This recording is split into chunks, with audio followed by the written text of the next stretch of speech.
So I want to begin by saying something about Hume and who he is and, his significance in modern philosophy. So Hume, again, the way the course is set up, we've got the rationalist, the empiricist. Hume is supposed to be considered the third quote unquote empiricist. He's considered an empiricist because he seems to take as his basis the idea that we need to begin and end with experience in terms of ideas and impressions.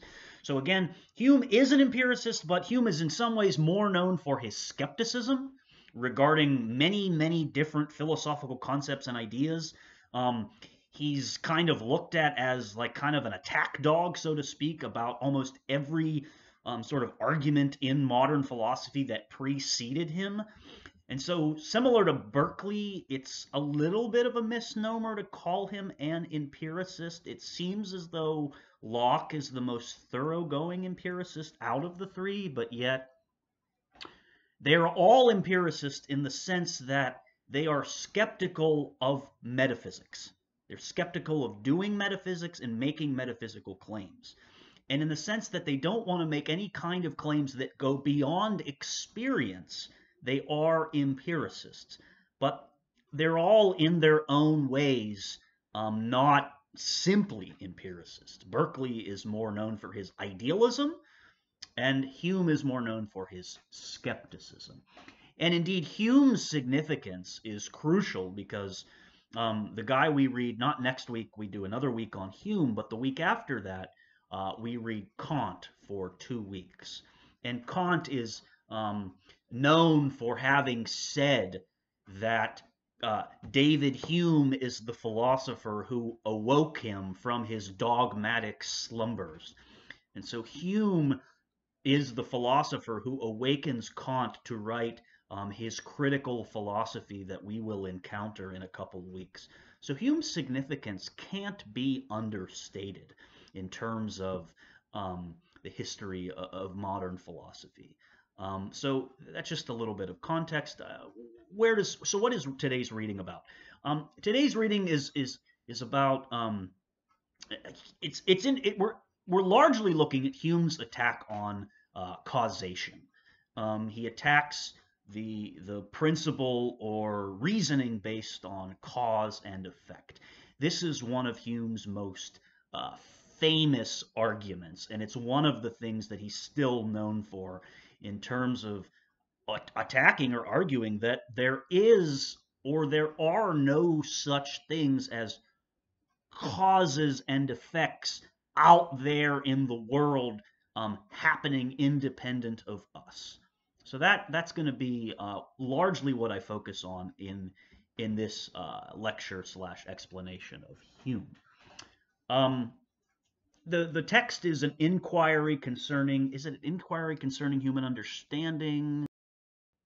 Yes, it is an inquiry concerning human understanding. I often confuse it with Locke. Locke's was titled an essay concerning human understanding. So Hume's book is titled an inquiry concerning human understanding. So what I want to do, I have the notes open here that are currently located on Canvas in the lecture note files. And so I'm just going to I'm going to read through some of these notes. I'm going to sort of riff a little bit on my own, but I'm not going to go through all 10 pages of these notes, but I am going to be referencing these notes as I go through this brief lecture. So Hume, again, sort of the section I had you begin on, Hume basically starts at a similar place that Locke and Berkeley did, although Hume is more fundamentally committed to this principle. And it gets referred to as Hume's copy principle. And it's the argument that we can have no idea or thought about anything without a prior impression. That is Hume's fundamental empiricist principle, that there can be no thought or idea without a preceding impression. And so this principle has a lot of implications for just about any kind of metaphysical claim. Berkeley had made a similar claim, and Locke had also, but of course we know with Locke that he seemed to want to make claims about there being ideas of things without us necessarily experiencing them, whereas for Hume, no thought or idea without a preceding impression. Um, so so he sort of talks about the fact that, well, we do seem to be able to come up with a lot of ideas and thoughts on our own, simply through our own powers. Um, and he talks about something like a gold mountain as an example of this.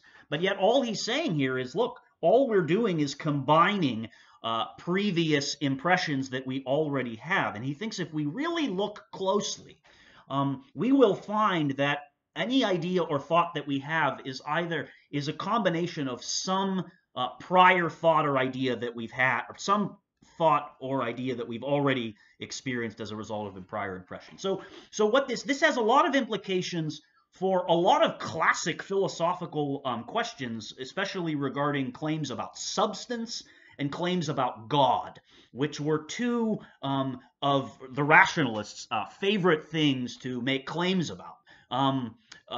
Indeed, even for Berkeley, he claimed that God was there to perceive the physical world when human beings weren't. And so this while it seems like a very kind of obvious claim, it implicates almost all of the philosophers we've read to this point. It implicates anyone who's made any claim about God.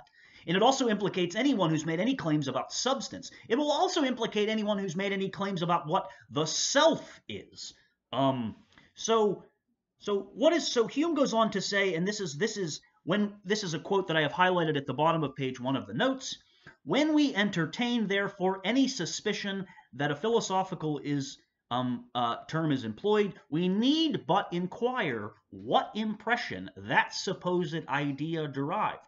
By bringing ideas in so clear a light, we may reasonably hope to remove all dispute which may arise concerning their nature and reality.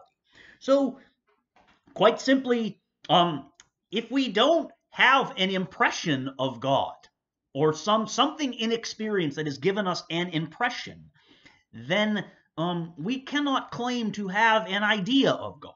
Similarly, if we have no impression of substance, we can't point to the impression that gave rise to the idea of substance, then we cannot claim to have any ideas about substance, or any thoughts about substance, or we cannot make any metaphysical claims about substance.